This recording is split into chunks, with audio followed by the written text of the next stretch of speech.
SIP presentation. For the last 18 weeks, I've been researching learning styles, what they are and how to accommodate them. And for my project, I came up with the perfect, not the perfect, but I tried to create the perfect study tool for a visual or kinesthetic learner. So what is a learning style? I define learning for the purposes of my project as a method or way in which you learn best. And this isn't kind of like late night cramming, you know, for a test in the morning. This is like real learning. Like in a week or a month from now, you'll still be able to recall the information. And these styles are composed of strengths. So everyone has strengths, things that they're good at.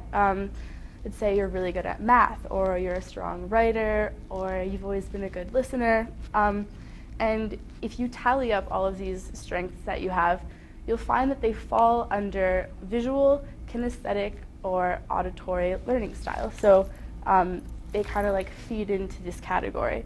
And I'll start with auditory learners. This is kind of self-explanatory. Audit means to hear, so anything really that's orally presented or that you can like discuss with someone else, all of this stuff really helps an auditory learner. They're really good at listening, obviously, talking with others, hearing people out, analyzing data, things like that are really like strong points for an auditory learner. And things that help them study are kind of like repetitive exercises, things that you can like hear over and over, really like gets them. Flashcards, something like hearing it, reading out loud oftentimes, or even like trying to teach someone else, like basically hearing themselves talk is really good. Visual learners, this is also pretty self-explanatory, I think. When you think visuals, you think like graphs, pictures, charts, videos, anything like that really helps a visual learner. And you can identify a visual learner because they kind of think in like a bigger picture kind of way. They're really good at creating mental images. You'll see them maybe sometimes like close their eyes. I don't know if any of you guys had Miss Purdy, but when she answers questions, she always like kind of closes her eyes for a second. And she tells us that she's like creating this mental image in her head because she's a very visual person, and when she answers questions, it helps her, like that guides her kind of. So they're really good at that. And then study tools that would help a visual learner are things like, you know, pictures, videos, anything you can find that's visual. Or I know teachers sometimes have you make like a flow chart or something. Anything that like graphically represents ideas is really good for visual learners. And then there's kinesthetic learners. Kinesthesia is kind of like being aware of your body and where it is at a certain time, and so that says a lot about kinesthetic learners because they really like hands-on things. So like playing with like models or creating things, building things, taking things apart. They learn best through just these like hands-on activities. And so obviously things that would help them would be like labs in class, like group activities, things like that. They're good at the same things as visual learners, and I'll get to that in a second. So I wanted to know how these learning styles developed.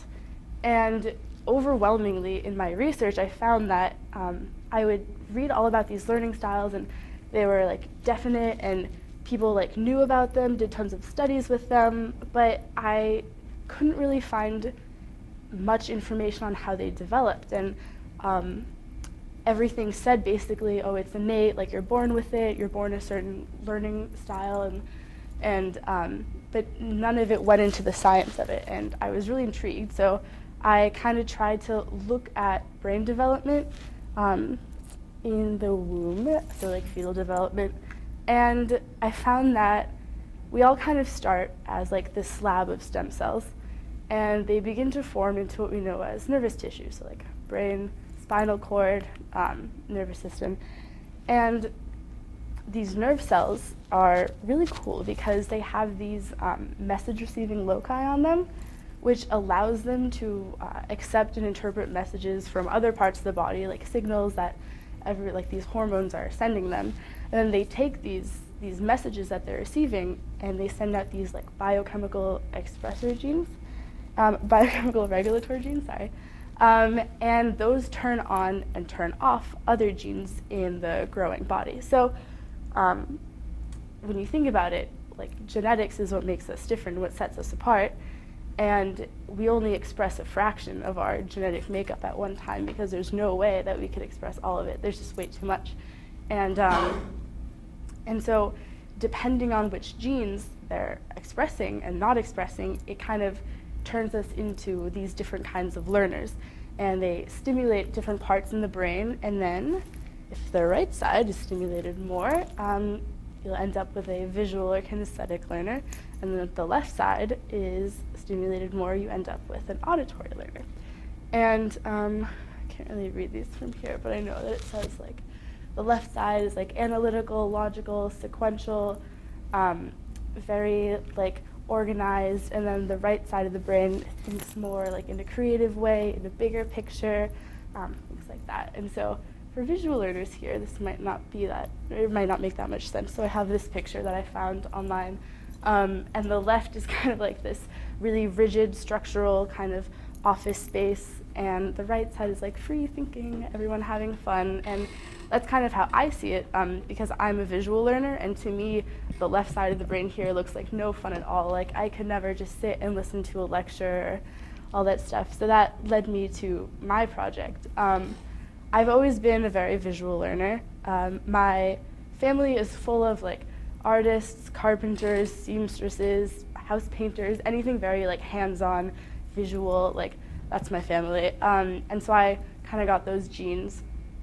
And growing up, especially in high school, it was super hard to like pay attention in a lecture-based class. And in 9th grade, I took honors bio. I was at a different school. And this class that I took was just so textbook-based. And it was like this really dense, complex material. And I would sit there, and you know, when you like start reading something and you get like halfway down the page, and you're like, what's for dinner tonight? You know, like, I wonder what my friends are doing. You're not really taking in the information, kind of just like reading the words, but it's not really getting through to you. So I'd have these issues with that, and my mom would come over, and she's very aware of like visual learners, like that kind of thing, and she's kind of the person that introduced me to it. And she'd ask me like, oh, have you tried looking up a video of it? Like, have you looked at some pictures? And so I'd go on YouTube, and I'd like do like photosynthesis or like mitosis, and you come up with all these like demonstrations online, and like in a fluid movement, you can see like everything coming together kind of. And so after I watched that, I would go back to my textbook, and then I'd read through, and I could pinpoint the different things that I saw in the video, and it would help me. It really did. And it took me like half the time to do my homework at night then, because I had these like visual aids. And so I was thinking like, it's kind of awful because everyone else in my class, not everyone else, but a lot of the people in my class had the same issue. They were struggling, like the textbook didn't make sense, they didn't know what to do, and it's kind of a bad situation. And if you're a teacher, I don't think you want any of your students to feel like they're not competent just because that's not how they learn best. So I thought for my SYP, I'd try to create a study tool that would help visual learners in the way that it helped me. So I took biology, and a subject that I struggled with, and then kind of transformed it into like a more visual textbook. So I came up with the idea of a pop-up textbook. So it's a pop-up book, except for it just includes facts like a normal textbook. Here we go. So I've been in the art major program, and art major 4 this year, but we've never done like paperwork kind of. We've always done like sketches, painting, clay, stuff like that. So pop-up was like a whole new thing for me. Like I'd never even have attempted anything like it. So I took out a bunch of books from the library, pop-up books, and kind of like looked at them, how they were pieced together, how they folded together, and came up with these sketches. And it didn't take me long to figure out that these were so complex and that it actually is really, really hard, and that kind of got myself into something like way more difficult than I thought it would be. But this is my first model. As you can see, when it folds together, the circle kind of like pops out of the book, which is bad. So that was kind of my first challenge, was thinking of how I would make something that would fold inside of the book. And then I got progressively better at that. So this is my first model of the mitochondria. All of my first ideas were put into my sketchbook, and unfortunately I can't show you that. Like right now I just have pictures because I had to take them apart to make my final one. So these are kind of like my patterns, and then I would cut these out, trace them onto like the real paper. So these are all like rough sketches. Have the endoplasmic reticulum. Another challenge that was that I faced was kind of taking these organelles that were really, really organic and like round, and kind of dealing with the fact that they had to become rigid, because when you fold things together, they get these creases in them. And so I had to kind of find a balance between like making it look organic, but then knowing that it would not really have these like creases in it.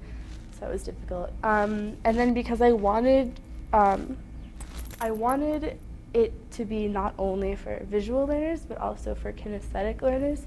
So I have these pages that are interactive. So not only is it like this nice visual image for you, it's like you can like mess with it and play with it. And I don't know if you guys learned it this way, but the Golgi Apparatus is sometimes thought of as the post office of the cell. So I thought I'd have a page where this acts as like the post office, and I have the envelope that you can like move up and down and open it up and see what's being transported.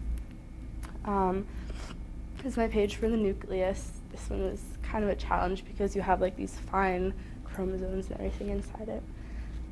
This is my almost finished product. I colored it in and made it look nicer, kind of finished it up, and I'll show you the real one in a second.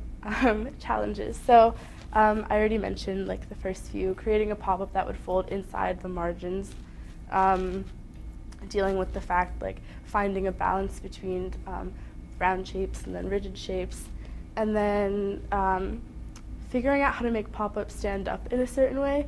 That was probably the biggest challenge for me, just because I'd like finally come up with this nice design, and then I'd go and fold it together and open it back up again, and it would just like fall down. So that was difficult because you have to kind of like make these stands for it and like figure out how it's gonna like pop up a certain way, all the logistics of that. And then figuring out which weight of paper and which medium was best for coloring. This was not that big of a deal, but when you think about it, like pop-ups, they have to fold together and not make the page so bulky. So I went to Blick and was looking for like nice paper to use, and I was like, oh, I'm gonna make a pop-up book, like which weight do you think would be best? And he just pointed me to this entire row, and I looked, and I had to like feel each one individually and like think about like what was I gonna use to draw on it, like because they have all these different kinds of paper, like charcoal paper, acrylic paper, watercolor paper, and so standing there was like really overwhelming. And I decided on watercolor, but then when you think about that, it's wet and you have to let it dry, so that takes a really long time. And then you can't use acrylic because it'll like flake off, and it's like plasticky. So like finding a nice balance between that was challenging. And then converting the prototype to the final. So like I said, I had all my rough ideas and pop-ups in my sketchbook, and then I cut them out, traced them on new paper, and put them into my final book. And putting that back together again was not that easy. Why is this important? So kids who recognize their learning styles and are able to find out ways how to like approach a subject in their kind of learning preference are more independent, just because they don't have to ask for help as much. They're not struggling as much in their classes. They have more motivation because they understand it, and then they're willing to kind of take this subject and like change it into a way that they understand. More willingness in school. I mean, when you think about it, if something's easier for you, then it's much more, it's not as much of like a task anymore, you know, you're not like dreading to go to that class if you like understand things. And then better grades, obviously, because if you understand things better, well, not all the time, but one likes to think that if you understand things better, you'll get better grades in the class. So and then hopefully better teachers, because if a teacher is able to recognize that these these learning styles exist, then they're able to kind of cater their lesson plan to certain kinds of students. And yeah.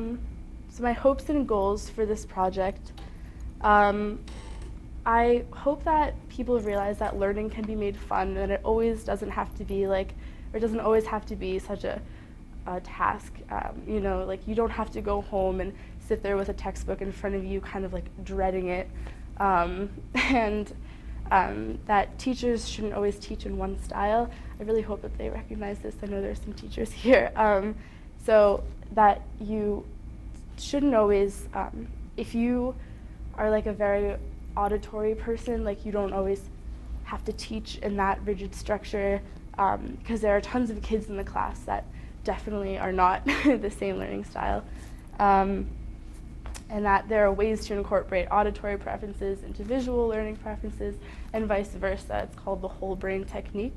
So just by incorporating like a picture into a textbook, you automatically kind of like make your two hemispheres cross. So that's always good. And then I hope that this pop-up book will kind of inspire other people for the future to create these like innovative study tools, and that it kind of opens a new door for things like that. That's all. And then I have my book with me, so I'll show you guys. Like I said, it took longer than I thought, so it's not finished, but I have a good chunk here. So this is the first page, the Endoplasmic Reticulum. And then what I did was I looked at the AP book, the the Campbell book, and I kind of like read through it and took out like the main pieces of information, simplified it, and then put it into like these short paragraphs. It's a lot easier to read than the actual book itself is. This is the Golgi Apparatus. So I have like the short description. This page isn't too finished, but this envelope slides up and down, and you can open it up and you can see what's being transported and stuff like that. This is the finished page of the mitochondria, and then I have the description on the side here. I decided to include two pictures here just because I didn't want, this is what I was talking about with the whole like shapes idea, that it should be looking round, but it's going to end up looking rigid. So to kind of clarify that, I have these on the side. And then this is another one of the interactive pages that just isn't finished. And you can like turn the wheel and like see the different kinds of things. All right, and that's all. So questions? Yeah. So right now there's a lot of different things on the internet that are supplemental learning tools like Khan Academy. Have you heard of it? I have not. Okay, we'll just look at that first. That's Okay. awesome. Yeah. And there are a lot of interactive and, well, I guess, did you look into or consider online learning tools in your research? Well, I did, because that's actually what helped me so much in my classes, looking at those like online videos and things, and a lot of the times teachers actually recommend doing that. But since that was already like a paved way, I kind of wanted to try something new and see how it would work out. So I just wanted to see how like hard it was to actually have something like this available for people, because I know like an online demonstration is like pretty easy to do, I guess, but starting from scratch with this was more challenging for me. So yeah. When you were doing your research on learning styles, can you talk a little bit about maybe some of the resources you used? Do you remember any particular studies or anything? Let's see. I have it all on my paper under my bibliography, but I went on to, there's just like a bunch of teacher sites online, and if you look, they have articles. The New York Times actually was really helpful. They had 3 articles about learning styles, and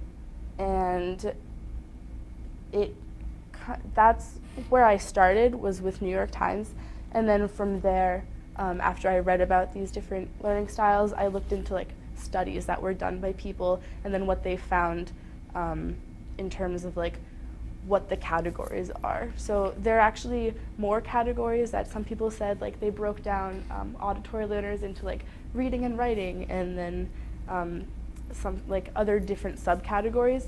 So that's kind of like where all my research was in those terms. Yeah. If it's even possible to say, did you find either aspect more challenging than the other? The artistic creation of it versus the sort of the scholarly information behind it? I think they were both challenging, like equal amounts, but I definitely enjoyed making that more, just because it's like my kind of area, you know. I'm not really good at long research papers, stuff like that, just because I guess if you go back to like the visual learning page, you'll see that it's not really my thing. Like anything really long and wordy is like, So kind of finding those and like reading everything was kind of tedious for me, but they were both very challenging. You ever seen the video Folding? It's like a PBS. No, haven't. It's amazing. It's all about paper folding. Oh, really? It's Oh, remarkable. I should check it out. Yeah. Did you look into like psychology in terms of like cognitive and like development, like such as Piaget's theory of stage theory? Did you look into stuff like that? Yeah, Learning styles? I looked at psychology things, but what I found is that it wasn't really relating to my project, just because they would go into like brain disorders and stuff like that, and or at least the articles that I found, and they didn't really talk about learning style. I don't know. It was confusing when I read the psychology, mainly because I really had a hard time understanding it, and I didn't really get much from it relating to my project, but I'm sure there are tons of really cool things about that out there. So, yeah. Are you trying to teach when you grow up, or what's? No, I don't know. I'm interested in languages, so it's kind of like really not related at all, but yeah, languages and the arts is kind of my thing. Yeah. In your research, did you find any particular examples where certain schools or maybe certain classrooms were incorporating what you're proposing really well, like catering to different learning styles? Yeah, that's an awesome question. I found a lot about, there were a lot of articles that kind of criticized teachers and their teaching methods, and they had a bunch of statistics about like how many teachers use like diagrams, charts of how many teachers just do lectures and stuff like that. So I didn't find like set like data about how many teachers were using it or stuff like that, but I know a bunch of teachers do, especially at North too. Like I know teachers here that use them.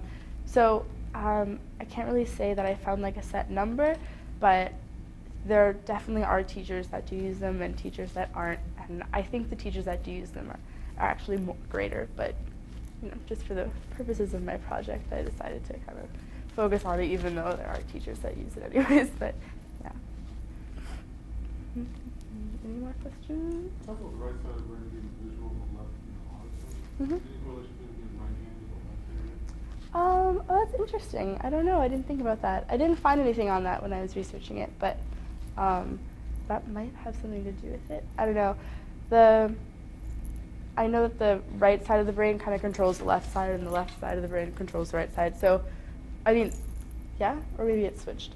I don't know. It wasn't really related to my project, but I know that from somehow like background knowledge. But I actually didn't find if they were related or not, but it could be. That'd be interesting. Yeah. Anything else? Isn't it?